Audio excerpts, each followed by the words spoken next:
What's going on YouTube? It's your boy Mykeeey here with another YouTube video. Today, we're reacting to YouTubers' crimes that they have been saved from. If you haven't paid attention to how YouTube has been transitioning, or in the YouTube world in general, people do a lot of things to go viral. People do anything they can to gain that audience. And in that a lot of cases, people get arrested. They will go the extra mile just for a little bit of clout. You feel me? Clout's a hell of a drug. I heard somebody say once before, you feel me? These YouTubers have committed crimes. This might be some people I already know about. It might be people I've never knew committed crimes. I just overlooked because motherfuckers do shit for content so casually that they don't understand that they are actively breaking laws. You feel me? People forget, like, you still exist in this world and you have a biological effect on this world. You feel me? Whether you just burning some shit, shooting some shit up, throwing some shit out the way, you feel me? A lot of shit affects this world. You feel me? Whether niggas want to acknowledge it or not. Nonetheless, we finna get into him, stupid. You feel me? This video is brought to us by Law by Mike. I don't know who this nigga is, but it's a lot of Mikes in this world. We was once the most popular name in this world. So if you know a Michael, get that nigga a high five and make sure you keep that nigga close because we are protectors. You feel me? If it's too many Michaels in one area, that's a problem. We own some shit. We own somebody's ass. You shouldn't see more than 10 Michaels in one area. You feel me? If it's 10 Michaels in a nearby surrounding area of you, that means somebody's on some bullshit and something's got to get fixed. The Archangel Michael is in your space. You feel me? Nonetheless, let's see what Law by Mike got to tell us. You feel me? Let's get in our spot, shit. Let's go. What if I told you some of YouTube's most popular creators should have gone to jail, but the law saved them? From a YouTuber who broke into Mr. Beast's bedroom to another who got away with wrestling an endangered species. I'm breaking down how they escaped the legal consequences of their craziest moments. Starting with Mr. Beast. Of course. The crime that nigga be getting away with a lot of shit. That nigga be doing shit for content and people just casually brush it off because he got money on the end of the line. Like, motherfuckers doing this for money. And or he probably got a lot of contracts that you young niggas sign, so it saves him. So you know what I'm saying? At the end of the day, if someone really gets hurt or harmed, he has a contract that says you did this on your own free will, my nigga. He is not liable for any of that. You feel me? So I'm pretty sure he got saved from a lot of shit. Begins with IShowSpeed being pulled over by police. They tell him it's because they have a warrant for his arrest over skipping a court appearance on a speeding ticket. Speed is quickly handcuffed, put into the back of a police car, and then brought to prison. When he gets there, the inmates inside begin hazing him. Eventually, Mr. Beast appears. Welcome to my prison! Which is where things cross into potentially serious criminal territory. It turns out that I'm about to say, what the hell is going on? What the hell is going on? Mr. Beast had sent police officers to arrest Speed and bring him to jail as a prank. Since Speed was taken by force and moved to another location, that could be considered kidnapping. Yeah, I was wondering how did they even allow him to have cameras? Because when you're under arrest, they tell you to cut, excuse me, they tell you to cut that shit immediately. Or you could keep recording, you feel me? But you're not going to get in the car. You're not going to get no POV of Speed at all because they're here for Speed and not you. You could get arrested in a separate car. They don't let niggas sit with other niggas. You are by yourself in that back seat. Don't ask me how I know this because I know, my nigga. You feel me? If you don't know, now you know. But damn, he definitely did just kidnap this nigga in 4K in the middle of his own stream. And so because these niggas cool and friends content, remember, this is all for content, y'all. Since Mr. Beast stopped him from leaving, that could be false imprisonment. So why wasn't Mr. Beast charged? Well, most likely it's because Mr. Beast and Speed are friends, and Speed most likely knew the clip would go viral. Next is Eric, who breaks into Mr. Beast's bedroom. It starts with Eric hiding inside a giant Amazon package. He then gets his friend Beans to dress up as an Amazon delivery driver and attempts to get past security at Mr. Beast's. How the fuck do you even breathe? First of all, this the shit that, you feel me? This the shit I would never be doing. Why? Why the fuck would you want to do this shit? You just put yourself in a box and you trust your mans to drive you to any destination while you wrapped up in a box safely, my nigga? Nah, I love my homies, but I don't trust that shit at all, my nigga. My niggas can't drive. They all good drivers, but they can't drive, bro. Me included. My boy, I can drive, but boy, I wouldn't put my homies through no shit like that. Tell me, let me put you in the box real quick, hop in this U-Haul. Let me whip this bitch a couple corners real quick.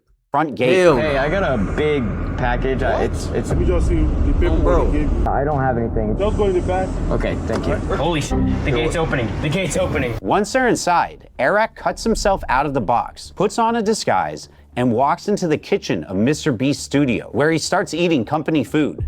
So there are 3 crimes here. First, entering the property like this would be criminal trespass. Yeah, trespassing and you're stealing. There's a lot of theft going on right here. Second, because they lied to the security guard to get through the gate, that trespass happens by fraud. And the third crime here involves the food. By entering under false pretenses and taking them without permission, even if it's just snacks and drinks, that can be treated as burglary. So how did the law save Eric? Even though Mr. Beast had no idea Eric was sneaking in, the head of security did. And luckily, he had given Eric permission to film the entire stunt. Next is Kai Cenat, who sets off a massive amount of fireworks, destroying his house. And now this I need answers for. I don't know how they got out of this. Gets away with it. The stream starts with Kai Cenat and Mr. Beast sitting with a large tower of fireworks stacked behind them. They fucked that house up, bro. They fucked that house all the way up. Like, I'm surprised. Yeah, I'm surprised they stayed in that house as long as they did even after that, bro. Friend comes in with another firework, begins to joke about lighting it, and then puts it in the middle of all the others. Kai and the friend begin fighting. Oh my life! This is not even fucking safe, dumbass. Don't do it. Because Kai feels like it would be extremely dangerous. Mr. Beast quickly leaves, and then the friend lights them anyway. Fuck out of there. There won't be no crib. Alright, what about I swear to God, y'all won't hate me, bro. In front of the white people, Davis, you can't be doing that in front of the white people, gang. That is, boy, when I thought this was the end of that house, in my mind, that house is over with, bro. That house is cooked. That's like dropping a min, like, you know how many TNT dynamite that shit is right there, gang? Look at all this shit right here. Hell no. Hell no, bro. And then you got all the electrical equipment in that bitch, bro.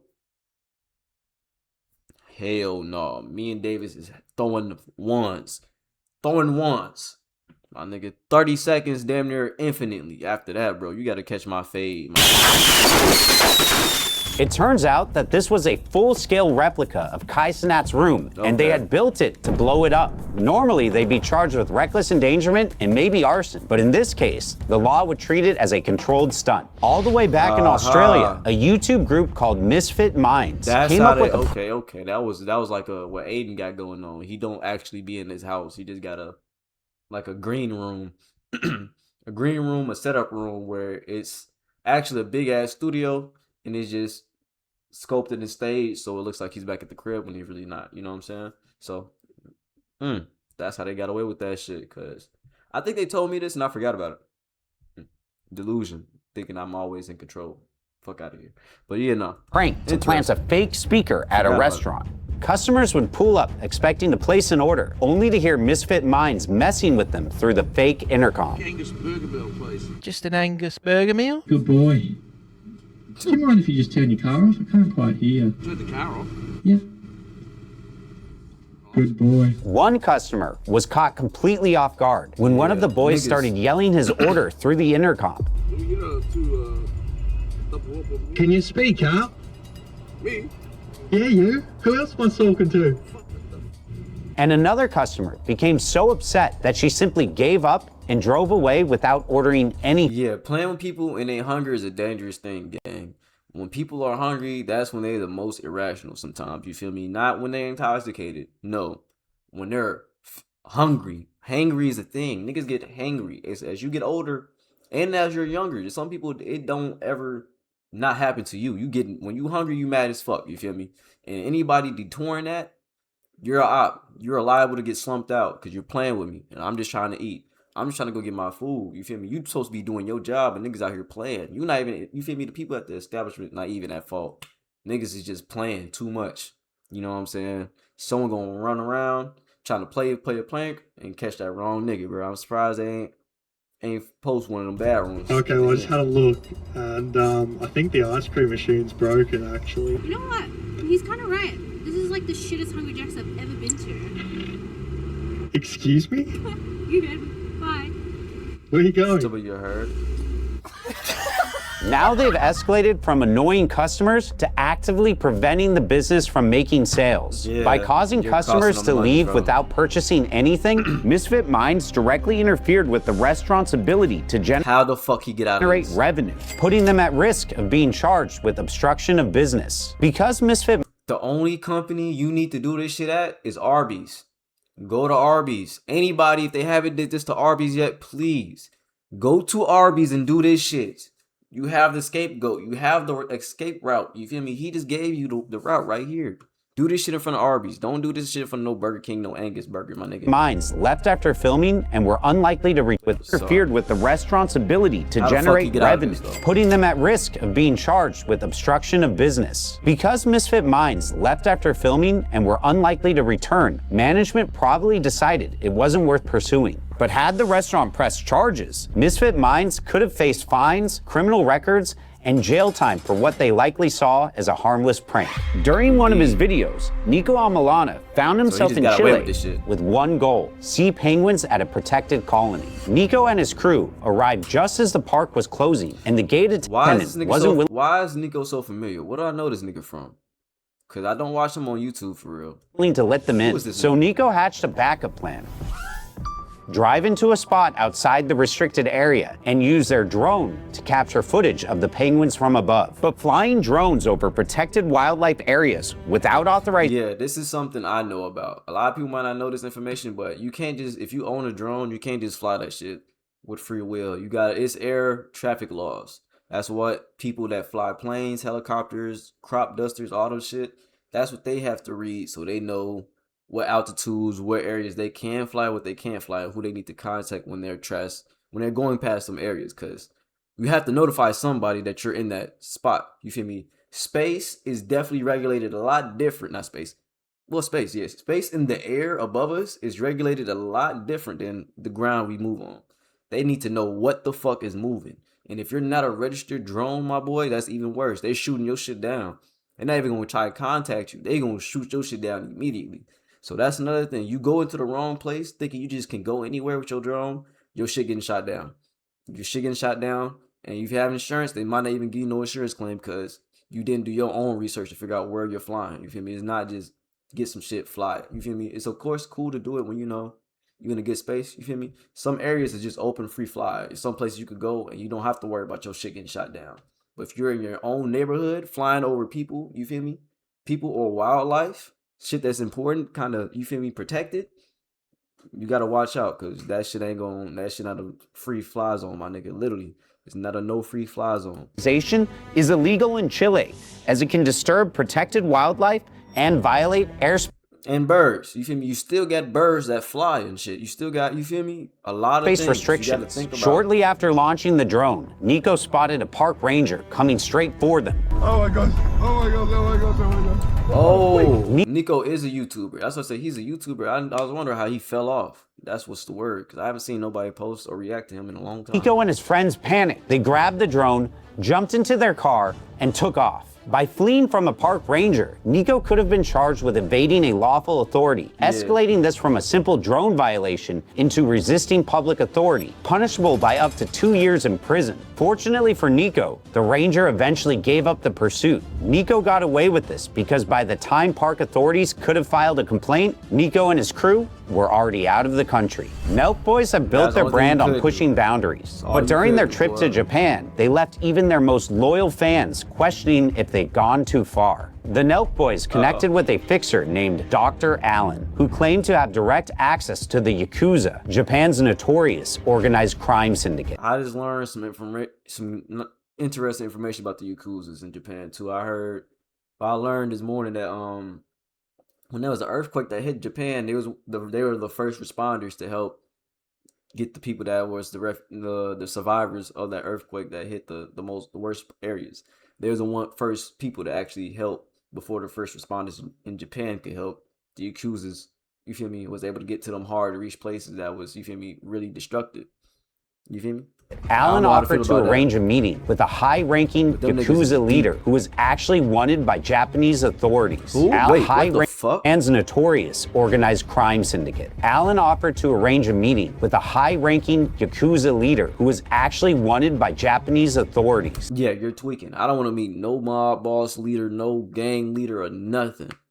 Because then at some point, they gonna start looking at me as the ops, regardless if I have no op intentions. evidence. Alan made it clear that this wasn't a joke. The person they were I'm not gonna be used as the pawn either. You're not gonna use me as no little ass pawn for some bullshit, bro. No. Out to meet was a real criminal, someone law enforcement was actively searching for. Some of the Nelk boys started having second thoughts, questioning whether they should go through with it. No. Drop me the f off, seriously. Can you please drop me off? But they went ahead with the meeting. They sat down face to face with the Yakuza leader and asked him questions about his criminal operations and what life in the Yakuza was really like. How does someone join the organization? 大体ボス、親分がいて、入る人が子供、まあ要はファミリー、親子っていう形なんで。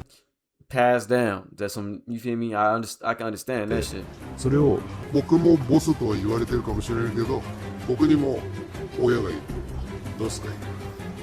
When the video dropped, the comment section exploded with one question. How is this legal? In Japan, harboring or concealing a person who's committed a crime is illegal. But simply meeting and interviewing a wanted person is okay, as long as you don't actively assist in hiding them or obstructing law enforcement. But the Nelk boys didn't just interview the Yakuza leader and leave. They ended up partying with him into the night, drinking together and talking with women from his entourage. By spending extended time with the known fugitive in a social setting, the Nelk boys potentially crossed into providing companionship or social cover, which could be argued as assistance. Japanese authorities likely determined their actions didn't rise to the level of criminal harboring, and by the time the video was posted, the Nelk boys were already back in the United States. David Dobrik is one of the most popular creators in the world, but after the pandemic, he completely stopped posting. So when he decided to make a comeback, he knew he had to go big.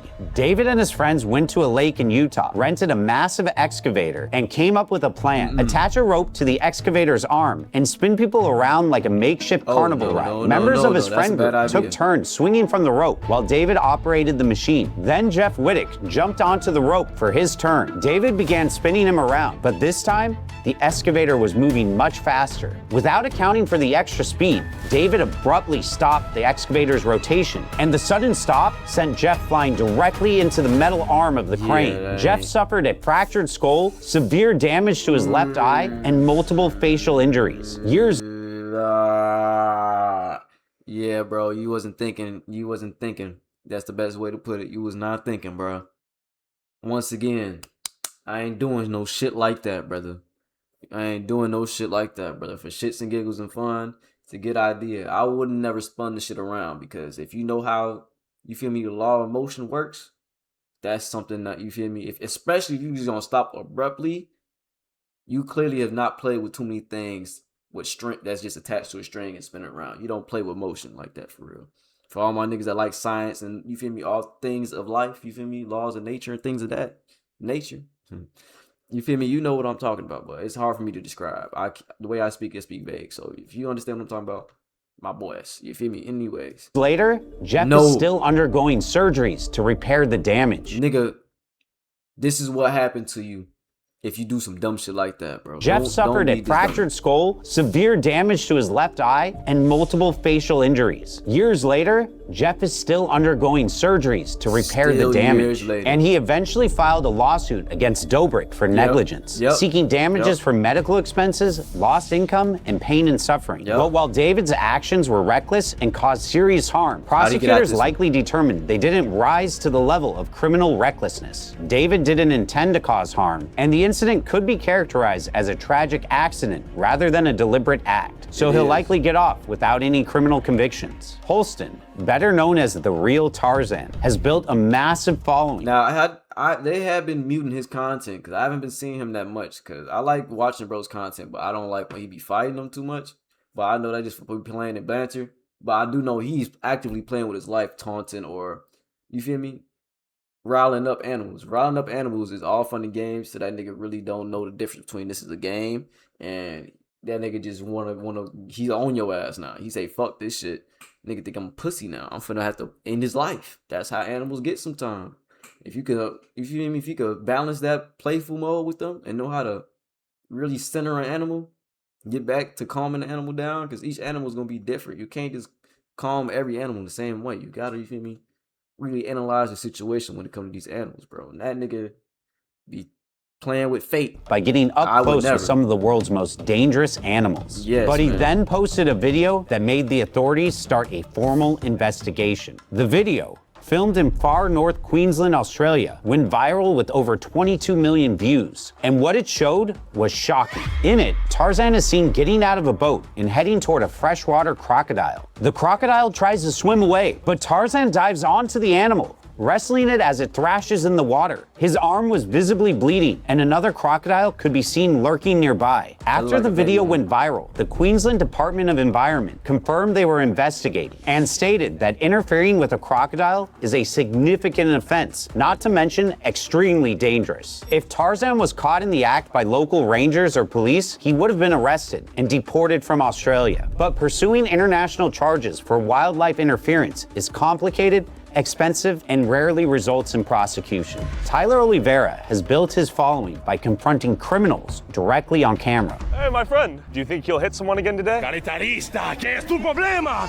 But during a trip to Paris, Tyler didn't just document crime. He found himself in the center of it. I'm just gonna go in for it. Tyler and his team identified scammers operating near the Eiffel Tower, targeting tourists with fake petition scams and pickpocketing. It then looks like Tyler confronts one of them by spraying him with water mixed with fart spray. The scammers immediately react aggressively. Then the situation escalates into a full-blown street fight. Spraying someone with a chemical substance is assault, even if you're doing it against someone who may be a criminal. But there's two reasons why he wasn't charged. First, the scammers themselves were criminals who likely didn't want to involve police, since doing so would expose their own illegal operations. Next, Tyler says the spraying was done in self-defense, which if true, could be illegal defense. Had the French police arrived during the altercation, Tyler and the team could have been detained and held in custody, while authorities determined whether the force was justified or whether to charge them with assault. Thanks so much for watching. If you That's probably the only thing that was a most lighthearted thing that I learned. But shout out to dude. Shout out to Law by Mike. This is an interesting video. You feel me? A lot of this shit I ain't know. A lot of this shit I did not know. You feel me? But nonetheless, a lot of this shit is some, you feel me? I'm gonna keep doing that because my people know what that shit means. Let me know what your thoughts is after watching this video. Is there anything you already knew beforehand? You feel me? A lot of this shit, he just put me on to the real technical terms of what niggas be getting locked up for. You feel me? Like, I would never be put in the box to try and creep in another nigga crib for content, nigga. No. Don't have to do all that crazy shit for content. And if so, you think that shit entertaining? Continue to watch those people that do that. You know what I'm saying?